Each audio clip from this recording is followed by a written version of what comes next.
Welcome back to Soft English Studio. I'm Emma. And I'm Ryan. It's great to have you with us today. Ryan, I've been thinking about something lately. Do you ever feel like relaxing has become surprisingly difficult? More often than I'd like. It's strange because relaxing sounds simple, but it doesn't always feel that way. I know exactly what you mean. Sometimes I finally have free time, and instead of relaxing, I start thinking about everything I should be doing. I've experienced that too. There have been weekends when I wasn't working, but my mind still felt busy. That's a good way to describe it. Even when our schedules slow down, our thoughts don't always follow. Why do you think that happens? I'm not completely sure. Maybe we've become so used to being productive that slowing down feels unusual. There might be some truth in that. I think many people feel pressure to use their time efficiently. Even during their free time? Especially during their free time. Sometimes I catch myself treating relaxation like another task on my to-do list. That's surprisingly relatable. Have you ever planned a relaxing evening and then spent the entire evening feeling guilty for not doing something more productive? More times than I want to admit. I'm glad I'm not the only one. You're definitely not. I think a lot of people struggle with that balance. And perhaps that's why finding time to relax feels more complicated than it should. I have a feeling we're not alone in thinking that. Not at all. When do you find it hardest to relax? Usually after a busy week. You'd think that's when relaxation would come naturally, but sometimes the opposite happens. That's interesting. What do you mean? After spending several days rushing from one responsibility to another, my mind doesn't immediately switch off. I've noticed something similar. It's almost like the stress continues even after the work is finished. Exactly. Sometimes I'll sit down to watch a movie or read a book, and I'll still be thinking about work. I can relate to that. There have been evenings when I kept checking my phone even though there was nothing urgent happening. That's a habit I've been trying to change. Has it been difficult? A little. I didn't realize how often I reached for my phone until I started paying attention to it. That's fascinating, because technology seems connected to this topic as well. I think so. We're constantly receiving information, messages, and notifications. Which makes it harder to create quiet moments. It can. Sometimes relaxation requires more intention than we expect. That's an interesting idea. Instead of relaxation happening automatically, we may need to create space for it. I hadn't considered that before. Neither had I, until I started noticing how easily my attention gets pulled in different directions. And I think that's something many people will recognize. I suspect so too. Earlier, you mentioned that our attention gets pulled in different directions. I think that's one of the biggest challenges people face today. I agree. There always seems to be something competing for our attention. Sometimes it feels like we're expected to be available all the time. That's true. Messages, emails, and notifications can arrive at any moment. Do you think people feel guilty when they're not being productive? In many cases, yes. I know I've felt that way before. Me too. There have been afternoons when I had time to relax, but I kept thinking about tasks I hadn't completed. I've experienced something similar. Instead of enjoying the moment, I was mentally reviewing everything on my schedule. That sounds exhausting. It can be. What's interesting is that the pressure doesn't always come from other people. What do you mean? Sometimes we're the ones creating the pressure. We set high expectations for ourselves and then struggle to disconnect. I hadn't considered that.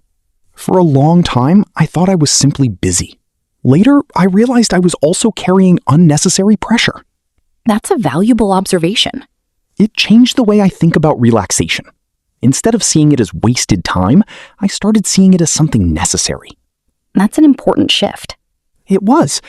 Once I started thinking that way, I felt less guilty about taking breaks. And I imagine that made relaxation easier. It certainly helped. Do you think everyone relaxes in the same way? Not at all. That's one reason I find this topic so interesting. How so? People often talk about relaxation as if there's one correct method, but I don't think that's true. I can see that. What feels relaxing to one person might feel boring to someone else. Exactly. For example, some people enjoy spending a quiet evening at home. While others might prefer being outdoors or spending time with friends. That's a good example. I've also noticed that my idea of relaxation changes depending on how I'm feeling. Mine does too. After a stressful day, I usually want peace and quiet. What about after a long week? Sometimes I actually want the opposite. I might want to meet friends, go somewhere new, or do something active. That's interesting because many people associate relaxation with doing less. You might be right, but for some people, relaxation isn't about doing less. It's about doing something enjoyable. I hadn't thought about it that way. That's why I don't think relaxation should look the same for everyone. That makes sense. The goal isn't necessarily to follow a specific routine. Exactly. The goal is to find activities that help us feel refreshed and balanced. And that probably looks different from person to person. I think that's one of the most important things to remember. Earlier, you mentioned that relaxation looks different for everyone. That reminded me of something I learned a few years ago. What was that? I used to think I wasn't very good at relaxing. That's an interesting way to put it. It sounds strange, doesn't it? But I kept comparing myself to people who seemed very calm and balanced. I can understand that. What changed? I realized I was trying to relax in ways that didn't actually suit me. Can you give an example? Sure, I kept telling myself that I should enjoy sitting quietly for long periods of time. But every time I tried, I became restless. That's relatable. Not every activity works for every person. Exactly. Eventually, I discovered that going for a walk helped me relax much more than sitting still. I've had a similar experience. Really? Yes. For a long time, I thought relaxation meant doing absolutely nothing. But I eventually realized that certain hobbies helped me recharge much more effectively. What kind of hobbies? Things like cooking, photography, or spending time outdoors. They keep me engaged without making me feel pressured. That's a great distinction. Once I stopped forcing myself to relax in a specific way, it became much easier to enjoy my free time. I think many people would benefit from hearing that. Perhaps. Sometimes relaxation starts with understanding what actually works for us. So, if someone feels overwhelmed and struggles to relax, where do you think they should begin? I would probably start with something very small. What kind of small step? Maybe setting aside 10 or 15 minutes without distractions? That sounds manageable. I think that's important. If we make relaxation feel like another big project, we may avoid it completely. That's a fair point. I found that simple habits are often easier to maintain than complicated routines. I've noticed that too. Small changes seem more realistic in everyday life. Another thing that helps me is creating boundaries between work and personal time. How do you do that? Nothing dramatic. I simply try not to check work-related messages during certain parts of the evening. Has that made a difference? It has. It gives my mind a chance to slow down and focus on other things. That's something I've been trying to improve as well. It doesn't always work perfectly, but it helps. I like that approach because it sounds practical rather than extreme. That's how I see it. Relaxation doesn't always require major changes. Sometimes a few small adjustments can have a bigger impact than we expect. And I think that's worth exploring a little further. Earlier, we talked about how difficult it can be to relax, even when we finally have free time. It's interesting because relaxation seems simple on the surface, yet many of us struggle with it.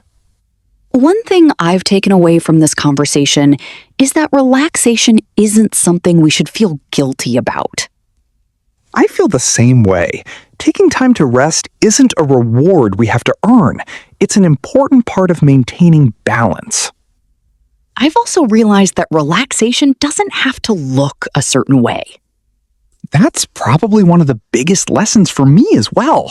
What helps one person relax may not work for someone else. Whether it's reading, walking, spending time with friends, or simply enjoying some quiet time, the important thing is finding what feels right for us. And giving ourselves permission to do it. That's a great point. Sometimes the hardest part isn't finding time, it's allowing ourselves to slow down without feeling guilty. I've noticed that too. Once we stop treating relaxation as wasted time, it becomes much easier to appreciate its value. Looking back, I think that's the theme that connects everything we've discussed today. I would agree with that. Relaxation isn't about avoiding responsibility.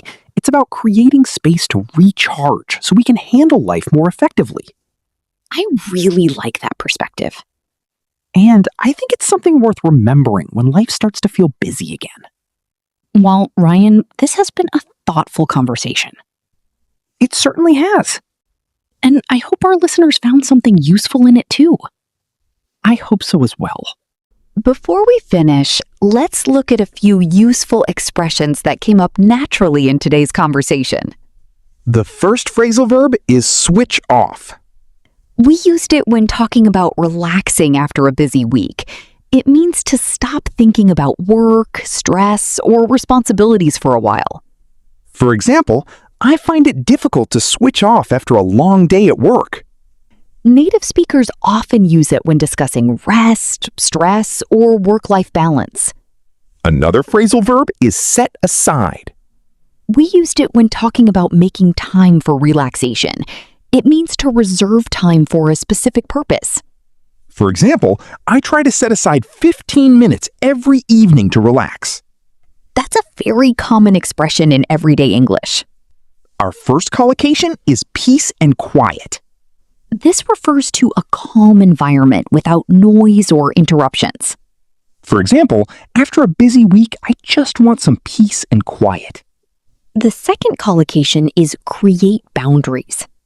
We used it when discussing the separation between work and personal time.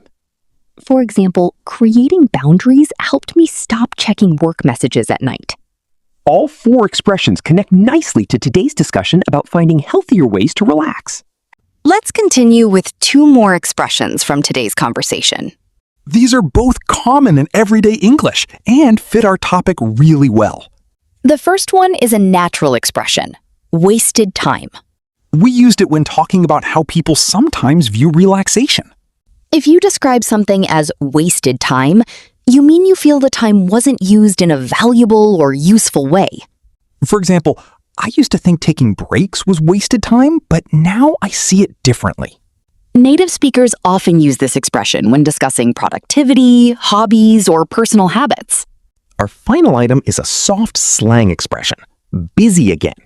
We used it near the end of the conversation when talking about returning to a hectic schedule. It's a simple phrase, but people often use it informally when life becomes full of responsibilities. For example, things have been busy again lately, so I've had less time to relax.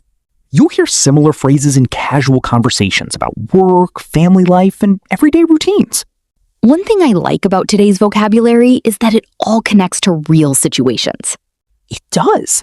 Whether we're trying to switch off, set aside time, enjoy some peace and quiet, or create boundaries, these are expressions people genuinely use. And they're useful because they help us talk about challenges many adults experience.